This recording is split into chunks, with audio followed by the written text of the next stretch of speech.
함께 본 본문의 말씀은 예수님의 그 유대인들, 그러니까 유대인 살았던 유대 일상과 굉장히 밀접한 관련이 있는 세 가지 비유를 말씀하고 계시는 거예요. 이 세 가지 비유의 핵심은 뭐냐면 이제 곧 주님이 다시 오신다는 거예요. 깨어 있는 그 신앙의 삶, 그때 깨어 있지 않으면 다시 오실 주님을 맞이할 수 없다는 말씀의 교훈이 오늘 우리가 읽었던 본문의 말씀입니다. 그 첫 번째 비유가 뭐냐면 혼인 집에서 돌아오는 주인과 그 주인을 맞는 종의 자세에 대한 것이고, 둘째 비유는 뭐예요? 집주인과 도적에 관한 비유를 이야기하고 있어요. 셋째 비유는 주인과 청지기에 관한 비유를 이야기하고 있습니다. 이 비유에서 예수님은 어떻게 표현되고 있냐면 주인에서 도적으로, 도적에서 주인으로 이렇게 표현되고 있고, 우리 성도들은 어떻게 표현되고 있습니까? 종에서 집주인으로, 그리고 청지기로 이렇게 각각 묘사되고 있는 거예요. 성경은 분명히 우리에게 가르쳐 주는데 어떤 삶의 자세로 깨어 있어야 하는지 이 이야기를 우리에게 분명히 가르쳐 주고 있는 겁니다. 깨어 있다는 말은 늘 의식하고 생각하고 있다는 거예요. 깨어 있다는 말은 내 의식이 내 깨어 있음으로 말미암아 내 삶의 전체가 하나님의 중심으로 깨어 있다면 하나님 중심으로, 그리고 또 다른 것에 깨어서 관심을 갖고 있다면 다른 것으로 치우치게 되는 겁니다. 예수님은 우리에게 분명히 말씀하시면서 늘 주인이 오실 때를 준비하고 하나님이 우리에게 어떻게 행하실지를 기대하고 우리의 삶의 모습 가운데 하나님의 백성으로 늘 하나님을 고민하며 살아가는 깨어있음, 이 깨어있음을 이야기하고 있는 거예요. 어떤 삶의 자세로 깨어 있어야 하냐면 35절에 보니까 그렇게 말해요. 허리에 띠를 띠고 등불을 켜고 서 있으래요. 허리에 띠를 띠고 등불을 켜고 이렇게 서 있으래요. 첫째 비유는 혼인집을 배경으로 하고 있어요. 그래서 유대인들이 혼인잔치를 어떻게 하냐면 이렇게 혼인식을 모두 치른 다음에 저녁 무렵쯤 되어서 그 혼인이 시작됩니다. 다 이렇게 모이고 저녁에, 그러니까 낮에는 뜨겁고 힘드니까 아마 그랬던 것 같은데 저녁에 먹고 마시면서 이렇게 그 혼인잔치에 축하를 하게 되죠. 근데 종종 한밤중에 집으로 돌아가게 돼요. 한밤중에. 오늘 보니까 성경에 보니까 주인이 혹 2경이나 3경에 이르러 이렇게 말해요. 2경은 몇 시냐면 9시에서 12시를 말해요. 밤 9시에서 12시. 3경은 12시에서 3시쯤 말해요. 그러니까 2경이나 3경, 그러니까 늦은 밤에 주인이 혹시 다시 잔치에 갔다가 돌아오면 그 종은 어떻게 해야 되냐면 허리에 띠를 띠고 이렇게 서 있어야 된대요. 등불을 켜고 서 있어야 한다는 거예요. 유대인들의 그 옷은 이렇게 길어서 이렇게 날에 돌아다니고 깨어 있을 때는 이렇게 허리에 띠를 띠고 이렇게 있어야 하는 거예요. 언제 오실지 모르는 예수 그리스도. 오늘날 종된 성도들은 주인이신 예수님이 언제 올지 모르니까 늘 이렇게 깨어 있어야 하는 거예요. 자기의 본분을 지키면서 등불을 켜고 주님을 맞을 준비를 해야 된다고 이야기하고 있는 거예요. 이 말은 아마도 우리의 삶에 흐트러지지 아니하도록, 그리고 정비되지 않는 모습, 이런 모습에 대한 질책을 하고 계시는 것 같아요. 언제 어느 순간에 갑자기 들여다칠지 모르니까, 주인이 언제 오실지 모르니까 우리는 신실한 주의 종으로서 마음과 주 삶을 정비하고 깨어 있어야 한다는 그런 말씀을 하고 계시는 거예요. 두 번째 비유는 어떻게 말씀하시냐면 도덕을 지키는 집주인이 되어야 된다고 말씀하셔요. 39절에 보니까 너희도 아는 바니 집주인이 만일 도둑이 어느 때에 이를 줄 알았더라면 그 집을 뚫지 못하게 하였으리라 말씀하셔요. 집주인이 도둑이 내일쯤 올 거다라고 생각하면 들어오게 하겠습니까? 절대로 못 들어오게 하죠. 그것처럼 집주인처럼 정신을 바짝 차리고 언제 들이닥칠지 모르는 도둑을 미리연에 방지하고 예방할 수 있도록 그렇게 해야 된다고 이야기하고 있는 거예요. 집주인이 깨어서 대비하고 있는 상태에서는 도둑이 들어올 수가 없죠. 침입할 수가 없어요. 결국 집주인과 도적은 뚫느냐 막히느냐 이런 긴장 관계에 있다는 거예요. 예수님이 이 땅 가운데 이제 다시 오시게 됩니다. 다시 오셔서 우리의 삶의 모습 가운데 심판주로 오셔서 우리 삶의 모습을 보게 될 텐데, 그때 언제 어느 순간에 갑자기 들여닥칠지 모르는 도둑과 같이 주님이 갑자기 오신다는 거예요.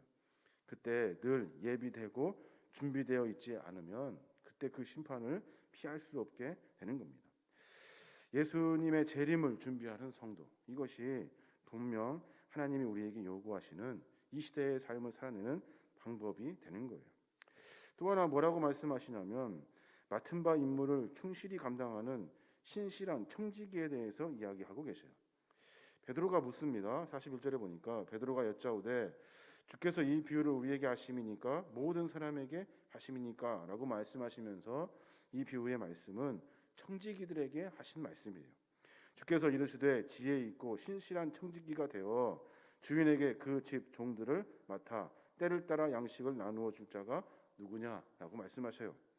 그러니까 신실하게 직분을 감당하고 있는 청지기, 이 청지기들에게 하신 말씀이에요. 주인이 없을 때, 그러니까 주인이 어디 멀리 가거나 했을 때 종들의 반응은 두 가지가 있대요.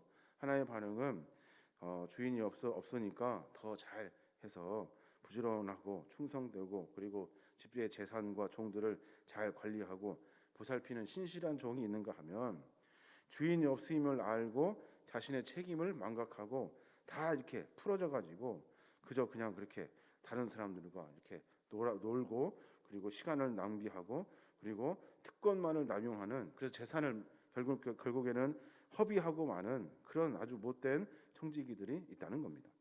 신실하지 못한 청지기, 그 비유를 말씀을 하시면서 우리는 어떻게 해야 되겠니? 라고 말씀하고 계시는 거예요. 비록 지금 예수님께서 이 땅에 보이지 않고 우리가 함께 살았던 그 시대에 아니라서 우리가 예수님이 없다 말하고 언제 오실지 모르니까 계속 그렇게 나태한 신앙으로 맡은 바 직분과 맡은 바 청지기의 귀한 삶들을 그냥 우리가 언제 올지 모르니까 그냥 그렇게 흐지부지 하는 것이 아니라, 내일 당장, 아니 우리가 알지 못하는 그때 그 주인이 갑자기 오셔서 우리에게 물은다는 거예요. 너의 책임을 다 하였니? 너의 책임을 다 하였니? 라고 묻는데요. 생각해 보니까 우리가 두 번째 청지기의 비유와도 같은 것 같아요. 주인이 없음을 알고 자신의 책임을 다 망각해버리고, 그리고 또 주어진 특권만 남용하여 재산을 다 허비하고 수하의 노비들을 못살게 굴고 또 박대하면서 마치 자기가 주인인 것처럼 행동하는 그런 신실하지 못한 청지기가 아닌지 한번 생각해 보게 되는 겁니다. 신앙의 삶의 여정은 분명히 우리의 삶의 몸부림이라는, 우리의 삶의 어떤 그 의지를 의지하고 있어요.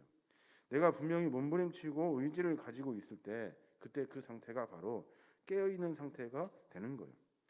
혼인집에 간 주인을 기다리는 종처럼 언제 오실지 모르니까 늘 깨어 몸부림을 치면서 옷을 정갈하게 하고, 그리고 혹시 오실 때 어두워서 힘들지 아니하도록 등불을 다 켜놓는 그 신실한 종처럼, 언제 닥칠지 모르는 도적의 침입을 대비해야 되는 그 집주인과 같이 늘 분당 속도 다 잘하고, 그리고 뭐 준비될 것이 무엇인지 점검하고, 혹시 어느 틈이 있는지 잘 보살피면서 그 집주인과 같이, 도적을 대비하는 집주인과 같이 살아야 한다는 거예요.